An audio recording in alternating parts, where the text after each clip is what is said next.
Lord Malak was most displeased when he learned you had escaped Taris alive. He has promised a great reward to whoever destroys you.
Yes?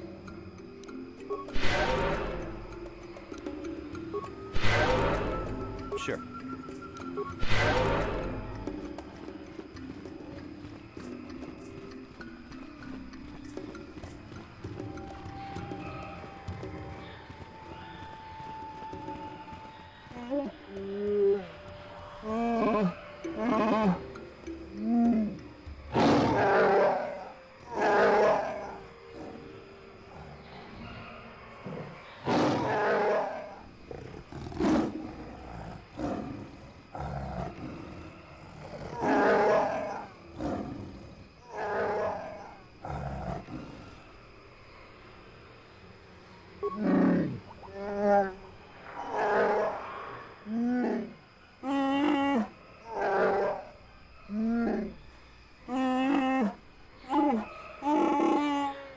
You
can't do that! He can't do that, can he? He can't hold Zalbar prisoner just because he's chieftain, can he?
buddy.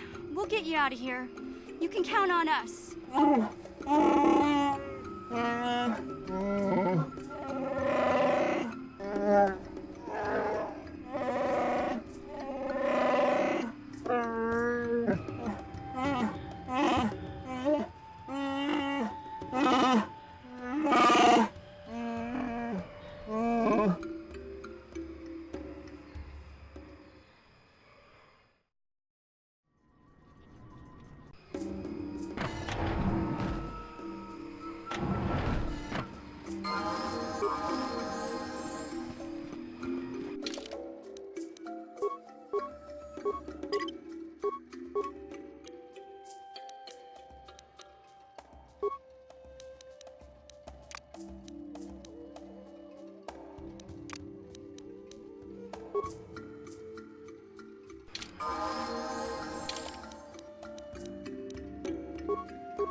Yes?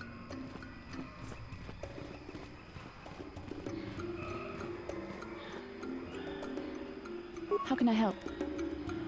Yes, I did. I wanted to speak to you about our mission and what lies ahead for us. It seems fate, or the Force, is driving us into a confrontation with the Dark Lord. You must prepare yourself for when we face Malak. The confrontation will be difficult for you. I remember how hard it was when I first faced Revan. It's true that due to my battle meditation, I was with the Jedi strike team that boarded Revan's ship. We did not kill Revan, however. Our mission was to capture Revan if possible. It was Malak who turned on his own master, firing upon Revan's ship while we were still on board it. It was his desire to kill us and his master both. Thankfully, we narrowly escaped the vessel as it exploded. True, I suppose, and yet the outcome of that battle was unexpected. To all of us, Revan's end was unforeseen. As I said, we were there to capture Revan alive. The Jedi do not believe in killing their prisoners. No one deserves execution, no matter what their crimes. Remember that Revan and Malak were once great Jedi, heroes in every sense of the word. They demonstrate the danger of the dark side to us all. I'm sorry, we really shouldn't speak of this anymore. The memory of my confrontation with Revan is painful. Let's return to the mission, please.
I have to give you credit. You've led me on quite a chase, but nobody gets away from Callow Nord in the end. I see you brought some backup, Callow. Realized we were a bit too much to handle on your own, huh? You got lucky on Terrace. The Sith attack saved you from a quick and gruesome death. But I promise you, the Sith won't be getting in my way this time.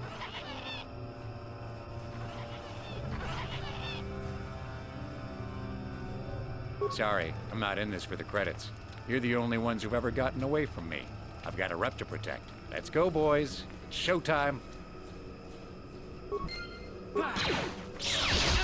Here it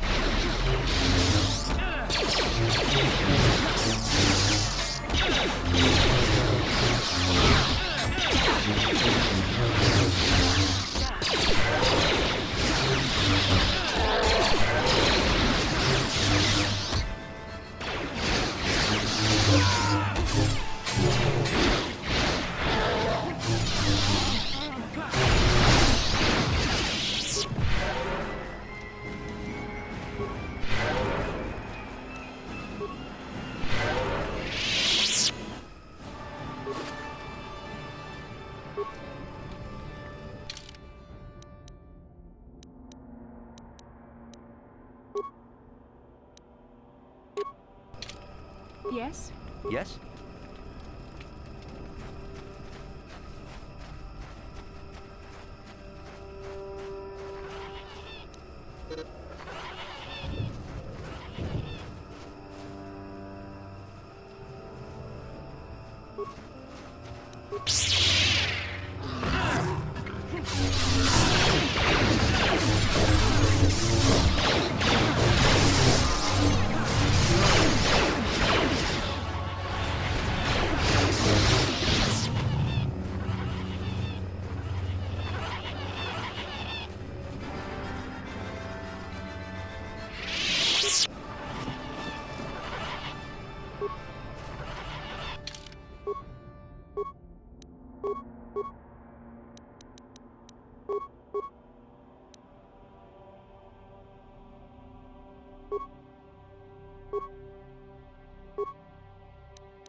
How can I help?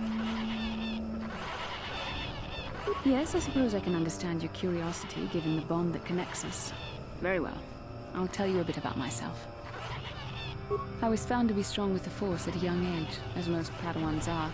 As a girl, I was given to the Order to be trained. When I joined the Order, I left my family on Tar Raven, as all Padawans do.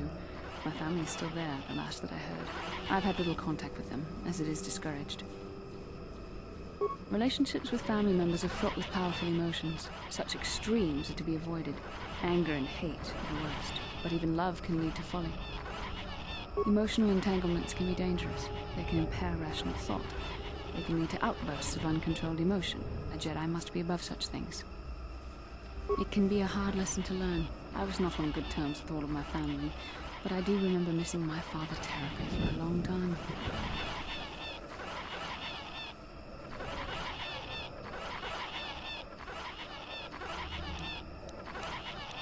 I was not on good terms with my mother.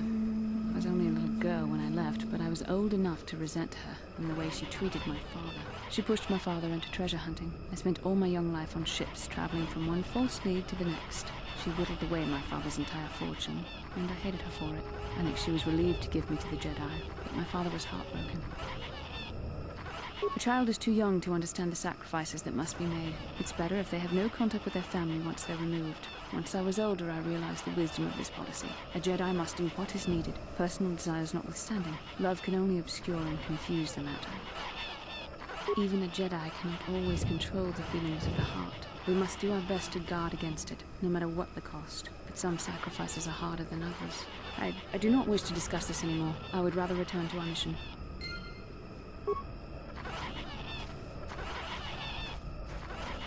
Yeah, what do you want? You want another war story, huh?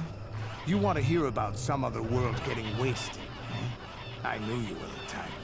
Your stagnant republic has never seen some of the strange creatures and races we fought on the Outer Rim in those years. And you never will now. If a world isn't strong enough to defend itself, it's basically forfeit. But this story is about something a little different. We were going through the asteroid fields of the Crispin system at the very edge of the galaxy, playing with the pirates and smugglers we found there. The main belt in the Crispin system consists of mainly small rocks covered in frozen methane gas shells, and the pirates were using them for cover. Ha! I remember using a thermal generator to cause the outer layer of one of the asteroids to vaporize in a picosecond. It blew out and shredded the 3 smugglers using it for cover. But that was a mistake. The asteroid I had targeted was smaller than most, maybe a dozen meters on a side. On the outside, it looked the same as any other, just a ball covered in frozen gas. But something must have been inside it, something inactive, in the cold. The heat of my blast might have triggered something, or woken something up. After I'd hit it, spots of light and heat appeared all over the thin shell, still covering it, evaporating the gases. What lay underneath looked like some sort of rocky growth. A deformed rock, pitted by scores of micrometeorite scars. I think something even older might have been inside that. Maybe, but maybe not. It started rotating faster and faster as we watched it. After a second, it started spraying fire. Thermal projectiles that melted our armor like wax.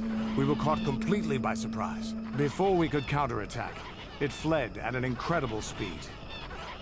We couldn't catch it, but we could follow its hyperspace wake. We followed its trail as far as we could, heading away from the galactic core. When it finally led beyond the edge of our galaxy, we abandoned our efforts. Anything that wants to commit suicide in that great void is not worth our trouble trying to catch. That's the only story I have for now. I'll tell you some more stuff later if we get the chance. Is there something else you want to know? Your choice. I'm here if you want something done right.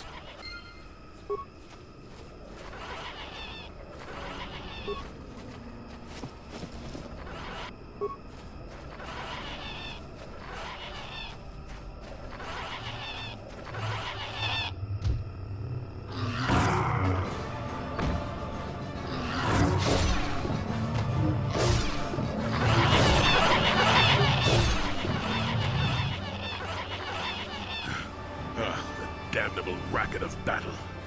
Watch yourself. Even more of these crawling beasts are hiding in the underbrush. I'm Jolie Bindo, Follow me to my camp and we'll talk a bit.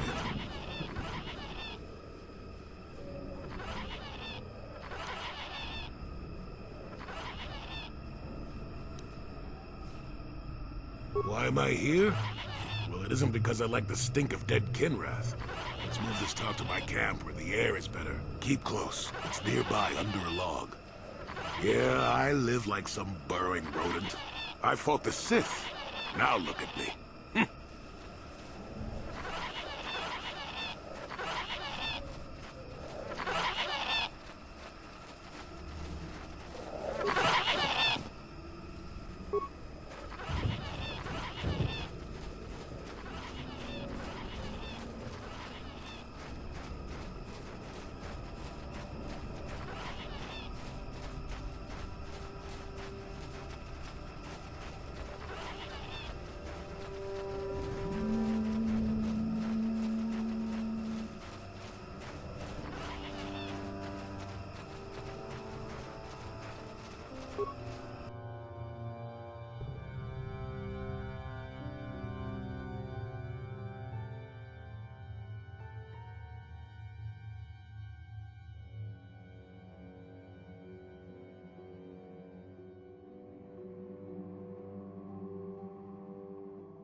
So, Bastila, I heard a rumor that the Vulkars captured you without much of a struggle.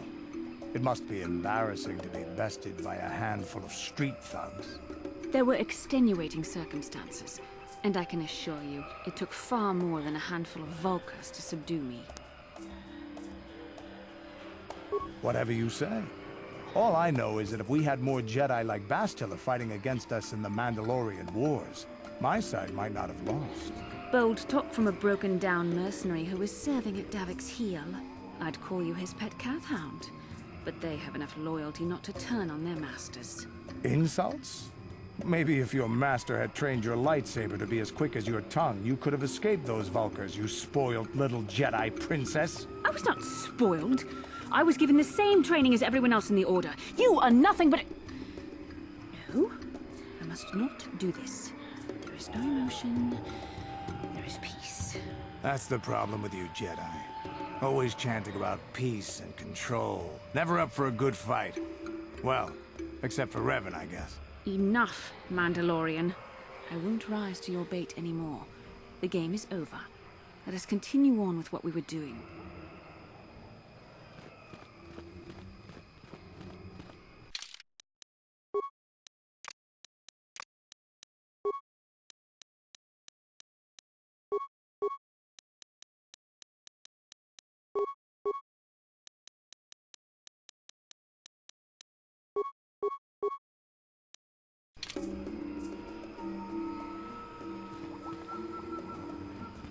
How may I be of assistance to you, Padawan?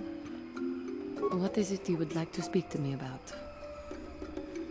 Well, I suppose I have not talked very much about the Jedi I met back home. They, all of them, were so very invigorating.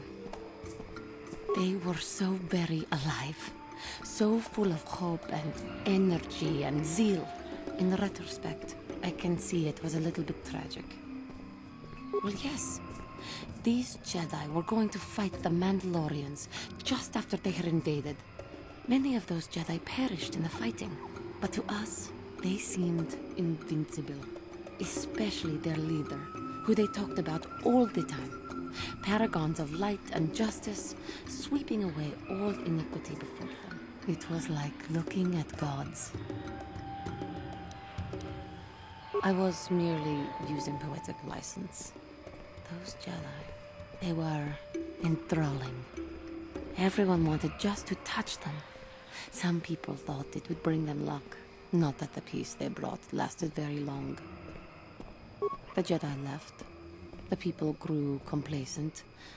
Those who had been wronged saw their chance at revenge. And so the cycle continues. The oppressed become the new generation of oppressors. The human oppressed, that is. The non-humans were never treated well in any case. We felt the brunt of both administrations. Of course it was. They took their frustrations and hate out on us because the people they wanted had already fled or were too well protected. But no one looks out for the injustices we suffered. Oh no, but I am sorry. I should not have outbursts like that. Don't you see? The very fact I mentioned it means it has its influence. Anger can lead to the dark side, and I must be ever careful that I do not fall back into those ways. I thank you for your support. My outburst was uncalled for, but you did not lash back at me. You are a much better Jedi than I, it would seem. But let us not speak more of this now. We should continue on our journey. Perhaps later we will talk again.